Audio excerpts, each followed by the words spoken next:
செயலை விதையுங்கள், பழக்கம் உருவாகும். குணத்தை விதையுங்கள், உங்கள் எதிர்காலம் உருவாகும். உங்கள் அனைவருக்கும் ஸ்நேகிதி சுபா சேனல் சார்பாக ஆத்மார்த்த வணக்கங்கள். இது உங்கள் தோழி சுபலட்சுமி முத்துக்குமரன். மார்கழி மாதம் வரப்போது நாம் இந்த மாதத்தில் தமிழகத்தோட பெருமையான ஆண்டாளையும் அவங்க பிறந்த ஊரான ஸ்ரீவில்லிபுத்தூரையும் அவங்களோட தந்தையான பெரியாழ்வாரை பற்றியும் நிறைய விஷயங்கள் தெரிஞ்சுக்க போகிறோம். ஒவ்வொரு பதிவிலையும் விதவிதமான வகை வகையான விஷயங்கள் உங்களோட நாங்கள் எங்கள் பதிவுகளை கொடுக்க போகிறோம். நீங்கள் எங்கள் பதிவுகளுக்காக காத்துருங்க. ஒவ்வொரு பதிவுலையும் நீங்கள் ஏதாவது ஒரு விஷயத்தை தெரிஞ்சுக்கலாம்.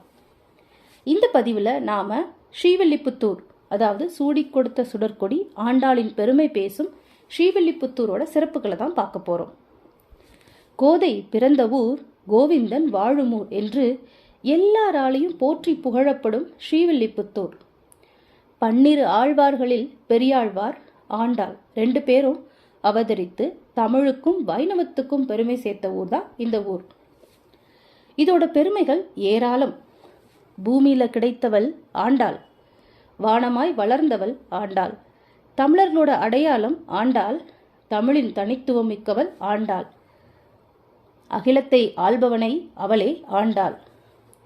தமிழக வரலாற்றுடன் பின்னி பிணைந்த மிகவும் பழமை வாய்ந்த ஊர் ஸ்ரீவில்லிபுத்தூர்.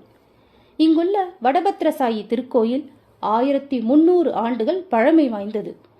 திருப்பாவைன்ற தெய்வீக தமிழ் இலக்கியத்தை தமிழ் மக்களுக்கு அளித்தது இந்த கோயில் நகரம்தான். ஸ்ரீவில்லிபுத்தூரின் பெருமைக்கு குறிப்பிடத்தக்க அம்சம் இந்த கோயில்தான், வடபத்ரசாயி பெருமாள் கோயில். இந்த கோயிலோட கோபுரம் 196 அடி உயரமும் 11 நிலைகளையும் 11 கலசங்களையும் கொண்டது. இந்த கோபுரத்தின் சிலைகள் எதுவுமே கிடையாது. தமிழக அரசின் சின்னமாக இந்த கோயிலோட கோபுரம் தான் இருக்கு.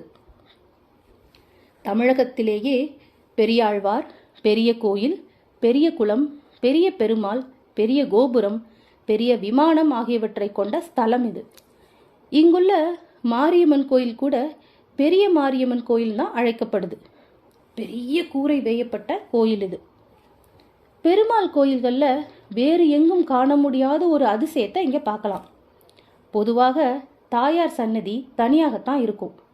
ஸ்ரீவில்லிபுத்தூரில் மட்டும்தான் பெருமாளுடன் தாயாரும் ஒரே சந்நிதியில் இருப்பாங்க. எல்லா பெருமாள் கோயில்கள்லையும் கருடாழ்வார் பெருமாளுக்கு எதிர்ப்புறம் இருப்பார்.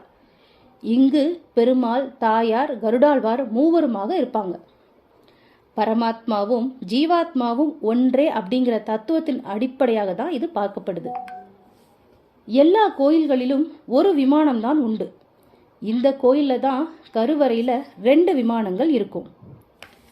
கள்ளழகரிடம் ஆண்டாள், திருவரங்கம் ரங்கநாதனை எனக்கு திருமணம் செய்து வைத்தால் 100 தடா வெண்ணையும் 100 தடா அக்கார அடிசலும் உனக்கு படையலிடுகிறேன்னு சொல்லி வேண்டிக் கொள்வார். ஆண்டாள் அவதரித்து சில 100 ஆண்டுகளுக்கு பிறகு தோன்றிய ராமானுஜர் அந்த பிரார்த்தனை நிறைவேற்றி வைக்கிறார். அதனால ராமானுஜரை வாங்கண்ணா, கோயில் அண்ணா என சொல்லி ஆண்டாளே எழுந்து வந்து வரவேற்றதாக ஐதீகம். அதனால தான் மூலவரிடமிருந்து 7வது அடியில் ராமானுஜருக்கு தங்கச் சிலை வச்சிருப்பாங்க. 108 திவ்ய தேசங்கள்ல 56வது திவ்ய தேசமாக ஸ்ரீவில்லிபுத்தூர் கோயில் திகழுது. இந்த கோயிலின் தெய்வம் வடபத்ரசாயி ஆலமரத்தில் சாஞ்சிருப்பார். ராமானுஜர், வேதாந்த தேசிகர், மணவாள மாமுனிகள் இவர்கள் மூவருடனும் ஸ்ரீவில்லிபுத்தூருக்கு தொடர்பு உண்டு. வேதாந்த தேசிகர் ஸ்ரீவில்லிபுத்தூர் குறித்து 29 பாசுரங்கள் பாடியிருக்கார். மணவாள மாமுனிகளுக்காக மார்கழி மாதம் முடிந்ததும் எண்ணெய் காப்பு உற்சவம் ஒன்று இங்கு சிறப்பாக நடைபெறும். இங்குள்ள ஆண்டாள் கிளி மிகவும் விசேஷமானது. ஆண்டாள் ரங்கனை மணப்பதற்காக 3 பேரை தனித்தனியாக தூது அனுப்புறாங்க. முதல்ல மழையை தூதாக அனுப்புறாங்க. மழை பெருமாளின் பேரழகை பார்த்ததும் பொழிந்து சொல்ல வந்த விஷயத்த மறந்து போச்சான். அடுத்ததாக வண்டை தூது அனுப்புறாங்க. வண்டு என்ன பண்ணுச்சு தெரியுமா? பெருமாளின் மாலையில் இருக்கும் தேனை அறிந்துவிட்டு அங்கேயே மயங்கி கிடந்ததாம். அடுத்ததாகத்தான் கிளியை தூது அனுப்புறாங்க. சொன்னதை சொல்லுமாம் கிளி. கிளி தவறாமல் ஆண்டாள் சொன்னதை சொல்ல ரங்கமன்னார் ஆண்டாளின் கோரிக்கை நிறைவேற்றி வைக்கிறார். இதனால தான் இங்குள்ள ஆண்டாள் கிளி ரொம்ப விசேஷம். ஆண்டாள் அவங்க பூரம் நட்சத்திரத்தில் அவதரிச்சவங்க. திருவரங்கம் பெருமாள் ரேவதி நட்சத்திரம், கருடாழ்வார் சுவாதி நட்சத்திரத்தில் தோன்றினவர். பூரம், ரேவதி, சுவாதி ஆகிய 3 நட்சத்திரங்களுக்கும் ஸ்ரீவில்லிபுத்தூர் மிகவும் விசேஷமான க்ஷேத்திரம். ஆண்டாள் பிறந்த நந்தவனம் இப்போது கூட ரொம்ப சிறப்பான முறையில் பராமரிக்கப்பட்டு வந்துட்டுருக்கு. இந்த நந்தவனம் ரொம்ப விசேஷமான ஒன்று. 33 அடி உயரமுள்ள தங்க விமானம் ஏறக்குறைய 100 கிலோ அளவில் தங்கத்தால் செய்யப்பட்டது. உலகிலேயே மிகப்பெரிய கோபுரம், பெரிய விமானம் என்று சொன்னால் ஸ்ரீவில்லிபுத்தூர் கோயிலைத்தான், ஆண்டாள் திருக்கோயிலைத்தான் சொல்ல முடியும். 2016ஆம் ஆண்டில் இந்த பணிகள்லாம் முடிஞ்சு கும்பாபிஷேகம் நடைபெற்றது. எப்போதும் வைர வைடூரிய நகைகளுடன் இருக்கும் பெருமாள் ஆண்டாள் மாலையை அணிந்து கொள்ளும்போது எந்த விதமான ஆபரணங்களும் இல்லாமல் சாதாரண வேஷ்டியுடன் தான் ஆண்டாளின் மாலையை பெற்றுக்கொள்கிறார். திருமலையில் இது ரொம்ப பெரிய வைபவமாகவே நடக்குது. இதற்காக திருப்பதி பிரம்மோற்சவத்தின் போது ஸ்ரீவில்லிபுத்தூரிலிருந்து மாலை திருமலைக்கு செல்வது பெரிய விழாவாக நடைபெறும். பாண்டிய மன்னன் வல்லப தேவனின் சந்தேகத்தை தீர்த்து வைத்து அரண்மனையில் நடைபெற்ற விவாதங்களில் வெற்றி கொண்டு தாம் பெற்ற பொன்முடிப்பை கொண்டு கோயில் கோபுரத்தை பெரியாழ்வார் கட்டி முடித்தார்னு நம்பப்படுது. ஸ்ரீவில்லிபுத்தூர்ல பெரியாழ்வார் நந்தவனம் அமைத்து பராமரிச்சிட்டு இருந்தார். அதிலிருந்து பூக்களை பறித்து தான் மாலையாக கட்டி பெருமாளுக்கு அணிவித்து வந்தார். நந்தவனத்தில் ஆடி மாதம் பூர நட்சத்திரத்தில் பூமாதேவியோட அம்சமாகத்தான் ஆண்டாள் அவதரிச்சாங்க. ஸ்ரீவில்லிபுத்தூரோட மற்றொரு அதிசயம் என்ன தெரியுமா?